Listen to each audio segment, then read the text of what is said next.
Liquid Lunch Live is brought to you by Cuestión Tequila.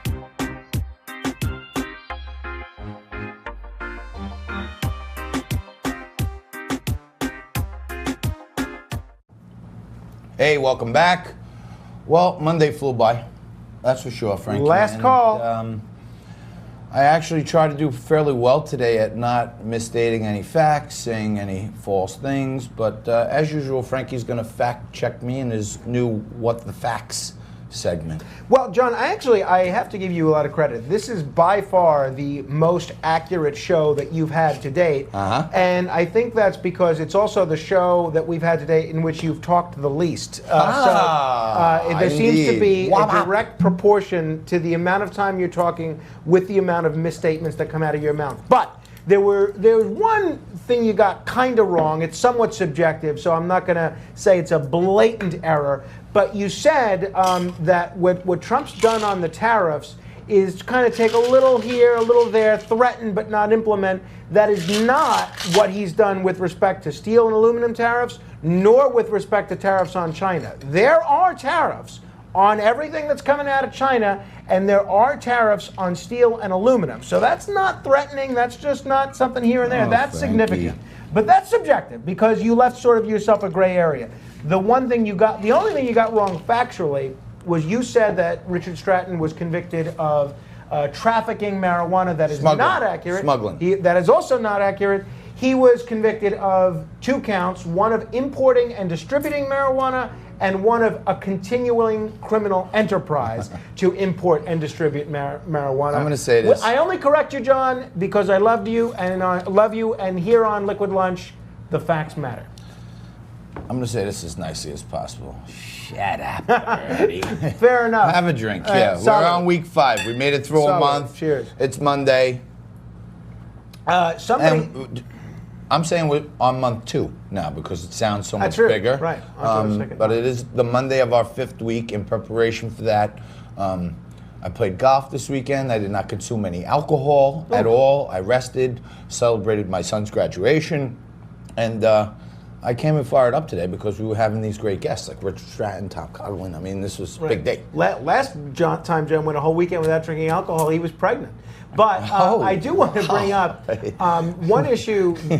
I should know when he compliments me in the beginning of the show by saying, John, you made a perfect the other day. Your prediction was right on the money, and I should know at the end I'm going to take a double sledgehammer to the head. Well, one area that you've been very expert in chronicling has been this ongoing war of words between Joe Biden and Bernie Sanders, and it looks like even though Joe Biden skipped Iowa this past weekend, Bernie was out there, things are escalating pretty quickly between the 2 leading septuagenarians running for the Democratic nomination for president. Oh, they're back again. Oh, now they have faces. Joe is pissed. Now, the other day you said this wasn't James Clapper, but now take a look. If you ask me, that's James Clapper, no matter how you slice it. Okay, I actually like that video a lot more now that it actually has their faces on there.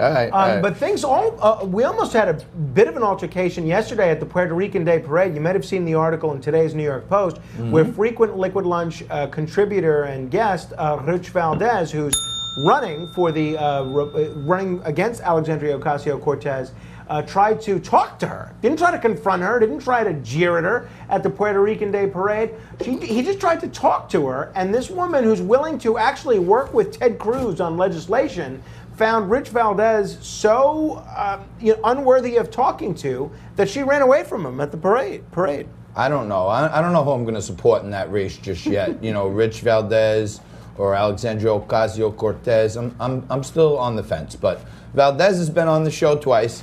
AOC, you're welcome to come down here if you want us to hear your side of the story. But in the meantime, we could use a bartender. I'm still undecided. You know what I mean? But Valdez, that's why he's our guy. You know what I'm saying? I'm thinking about selling these shirts and taking a portion of the proceeds and putting them towards causes that are pro-capitalism, pro-freedom, like Rich Valdez. And we want to remind AOC folks that, speaking of bartending, that the ABBC contest that we have, it has been extended, and so we're now planning to announce a winner this coming Friday, right? That is correct. Yeah. So That is correct. There's been so many entrants.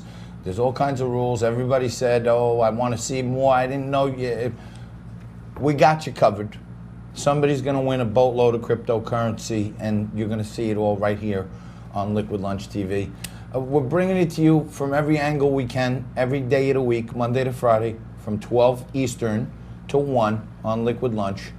The guests who know where the rubber meets the road, the hosts that overdrink frequently and constantly, but you stay right there. Tune in tomorrow, same bat time, noon, Liquid Lunch, Tuesday.